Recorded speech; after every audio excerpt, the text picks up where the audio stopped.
కథాస్రవంతి నిరంతర కథాప్రసార వాహిని కథల భాండాగారం కథాస్రవంతిని ఆదరిస్తున్న అభిమాన శ్రోతలకు నమస్కారం. ఈనాటి కథకు స్వాగతం. ఈరోజు మీరు వినబోయే కథ కొత్త వెలుతురు. కొత్త వెలుతురు రచన శ్రీ సారిపల్లి నాగరాజు. చరవాణి 8008370326. వినిపిస్తున్నది పప్పు భోగారావు. శ్రీ సారిపల్లి నాగరాజు సమీక్షకులు, విశ్లేషకులుగా సుపరిచితులు. విజయనగరం జిల్లా బొండపల్లి జిల్లా పరిషత్ ఉన్నత పాఠశాలలో తెలుగు పాఠశాల సహాయకునిగా విధులు నిర్వర్తిస్తున్నారు. వీరి స్వస్థలం పార్వతీపురం, మన్యం జిల్లా పెద్దపెంకి. సారిపల్లి జనార్దనరావు, లక్ష్మీ దంపతులకు 1995వ సంవత్సరంలో జన్మించారు. 10వ తరగతి వరకు స్వగ్రామంలోని విద్యను అభ్యసించారు. తర్వాత ప్రకాశం జిల్లా తిమ్మసముద్రంలో శ్రీ గోరంట్ల వెంకన్న ఓరియంటల్ కళాశాలలో BAOL తెలుగును అభ్యసించారు. ఆ తర్వాత రాజమండ్రిలో శ్రీ గరిమెళ్ల సత్యనారాయణ ప్రభుత్వ ఉపాధ్యాయ శిక్షణ కళాశాలలో తెలుగు పండిత శిక్షణ పూర్తి చేశారు. తదనంతరం హైదరాబాద్ సెంట్రల్ యూనివర్సిటీలో MA తెలుగు పూర్తి చేశారు. అదే విశ్వవిద్యాలయంలో చింత అప్పలనాయుడు కథలు పరిశీలన అనే అంశం మీద ఆచార్య G. అరుణకుమారి గారి పర్యవేక్షణలో MPhil పూర్తి చేసి పట్టా పొందారు. హైదరాబాద్ సెంట్రల్ యూనివర్సిటీలో PhD తెలుగు శాఖ అధ్యక్షులు ఆచార్య పిల్లలమరి రాములు గారి పర్యవేక్షణలో అర్ధశతాబ్ది ఉత్తరాంధ్ర గిరిజన కథలు పరిశీలన అనే అంశం మీద పరిశోధన చేస్తున్నారు. ఇప్పటి వరకు సుమారు 60కి పైగా వ్యాసాలు ప్రసిద్ధ దినవార మాసపత్రికల్లో ప్రచురితమయ్యాయి. సంచార సన్నాయి అనే కథతో తెలుగు కథా సాహిత్యంలో అరంగేట్రం చేశారు.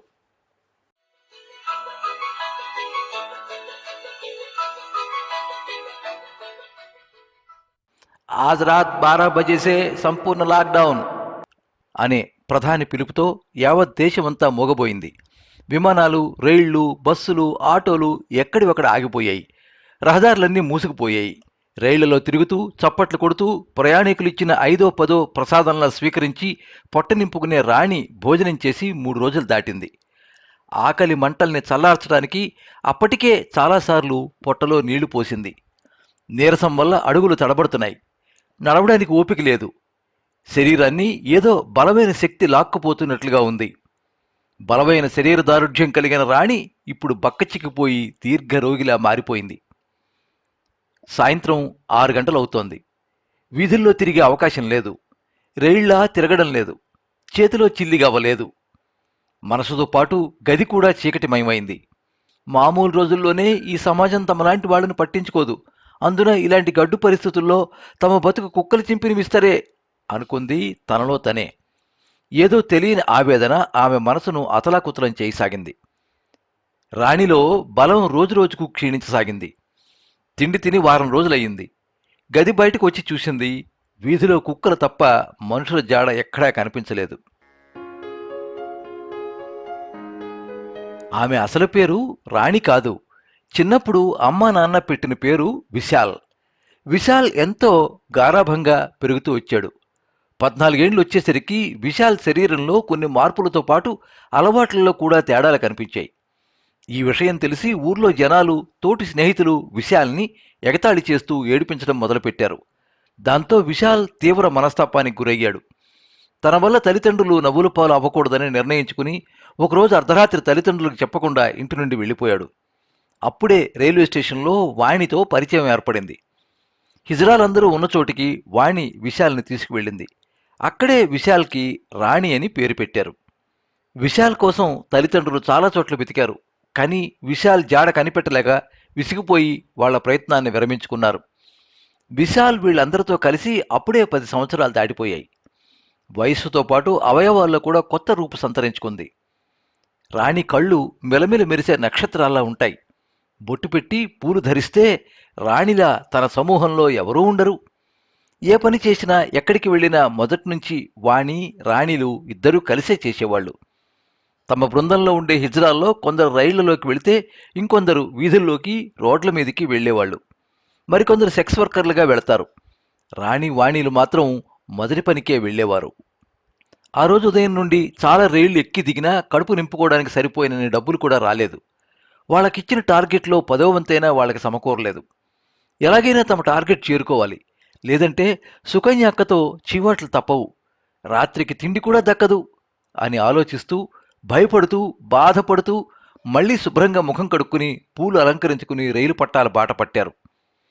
సాయంత్రం 5 గంటలవుతుండగా ఫలక్నుమా సూపర్ఫాస్ట్ రైలు కిక్కిరిసిన జనాలతో నిండు కుండలా వాళ్ళకి కనిపించింది. అందంగా అలంకరించుకుని ఉన్న వీళ్ళిద్దరూ బోగి ఎక్కారు.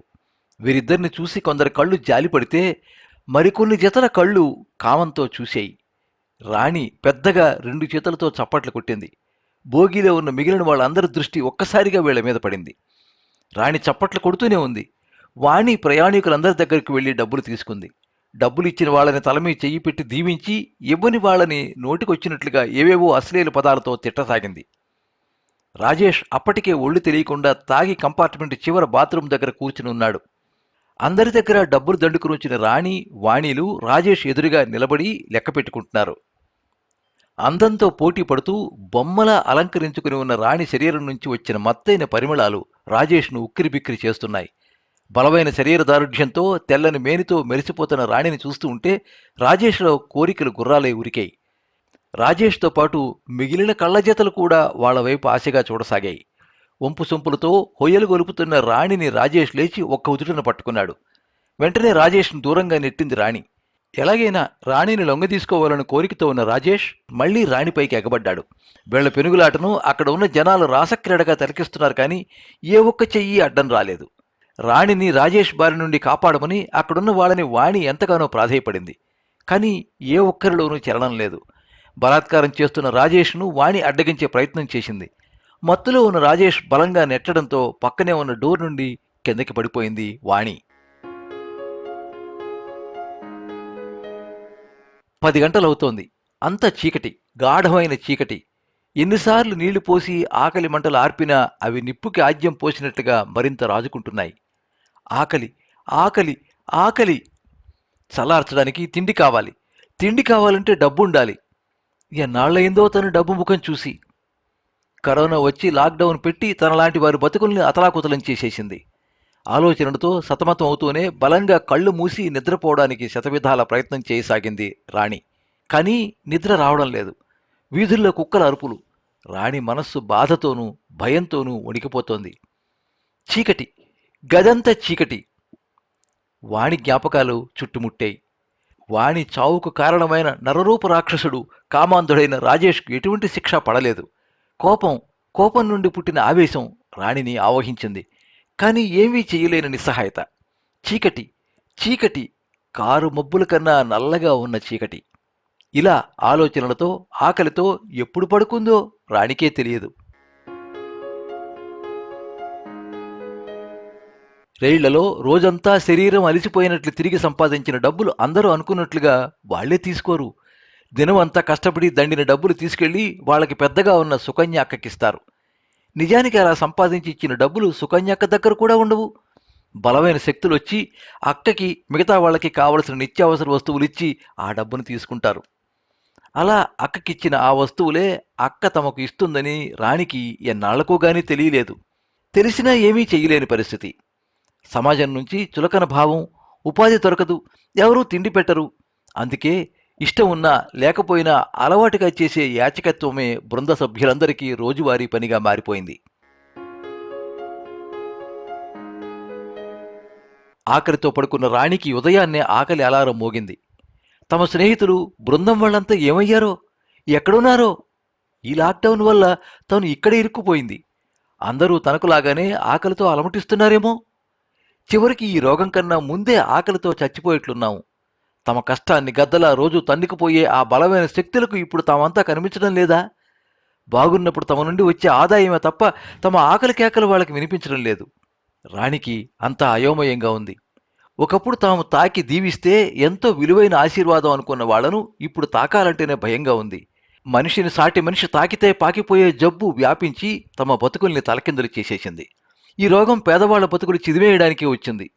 ఎవ్వరూ గడప దాటి బయటికి వెళ్లడానికి వీల్లేదు. ఎవ్వరూ రావడానికి లేదు. జైల్లో బంధించినట్లే ఉంది. పేద కుటుంబాలకి ప్రభుత్వం వారు బియ్యం, కందిపప్పు, కూరగాయలు పంచుతున్నారు. ఎవరికైతే తెల్ల రేషన్ కార్డు ఉంటుందో వాళ్ళకు మాత్రమే ఇస్తున్నారు. తనకే కాదు, తనలా బతికే తన స్నేహితులు ఎవరికీ రేషన్ కార్డులు లేవు. గడప దగ్గరికి వచ్చి వీధిలోకి ఒక్కసారి చూసింది. వీధి చివర ఎవరో పొట్లాలు పంచుతున్నారు. ఆకలి, పేగులు నులిపి పిండేసే ఆకలి. ఒకరి మీద ఒకరు పడి ఎగబడుతూ, తోసుకుంటూ, తిట్టుకుంటూ. ఆకలి కరోనా ఆంక్షలను సైతం మరిచిపోయేలాగా చేసింది.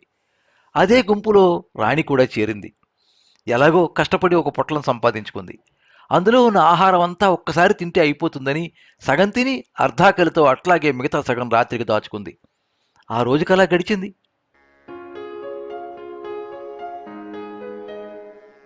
జ్వరంతో రాణి శరీరం కాలిపోతోంది. ముక్కు నుంచి ఎడతెరిపి లేకుండా జలుబు పిల్ల కాలువలా కారుతోంది. శరీరం అంతా బలహీనంగా ఉంది. కళ్ళు బైర్లు కమ్ముతున్నాయి. రాణికి ఏం చెయ్యాలో తోచడం లేదు. శరీరంలో ఉన్న బలాన్నంతటిని కూడగట్టుకుని లేచి దగ్గరలో ఉన్న దవాఖానాకు వెళ్ళింది. కళ్ళు నిప్పుల్లా ఎర్రగా ఉన్నాయి. మనసులో లేదు. ఏదో తెలియని భయం శరీరం అంతా ఆవహించింది. రాణికి కరోనా పాజిటివ్ అని హాస్పిటల్ సిబ్బంది చెప్పారు. దాంతో రాణి గుండెలో పిడుగుపడినట్లయింది. ఈ బతికే ఒక దరిద్రం బతుకు, ఎవరూ పట్టించుకోరు.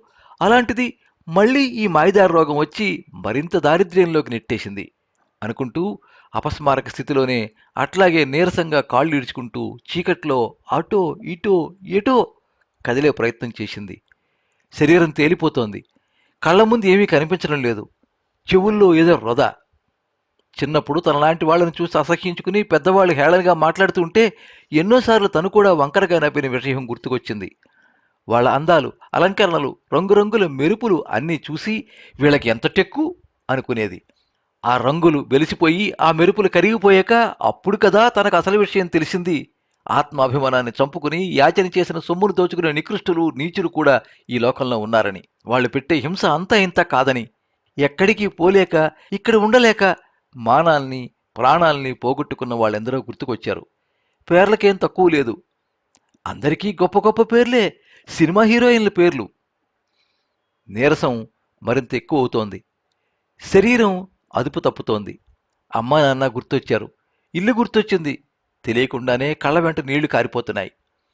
ఈ క్షణం అమ్మ ఒళ్ళో వాలిపోవాలనిపించింది. ఇంకేం వద్దని, ఈ ప్రపంచంతో ఏమీ సంబంధం లేదని అనిపిస్తోంది. అమ్మ కావాలి, అమ్మలాంటి ఇల్లు కావాలి, అమ్మ దీవెన లాంటి ఊరు కావాలి. వెళ్ళిపోవాలి, ఊరు చేరుకోవాలి. అవుతుందా? తన వల్ల అవుతుందా? అనిశ్చితంగా, అచేతనంగా, చీకట్లో కలిసిపోతూ తనే చీకటయి కొత్త వెలుతురు కోసం అన్నట్టుగా ప్రాణాలన్నీ కళ్ళల్లోకి తెచ్చుకుని ఉన్నట్టుండి కళ్ళు తెరిచి చుట్టూ చూసే ప్రయత్నం చేసింది.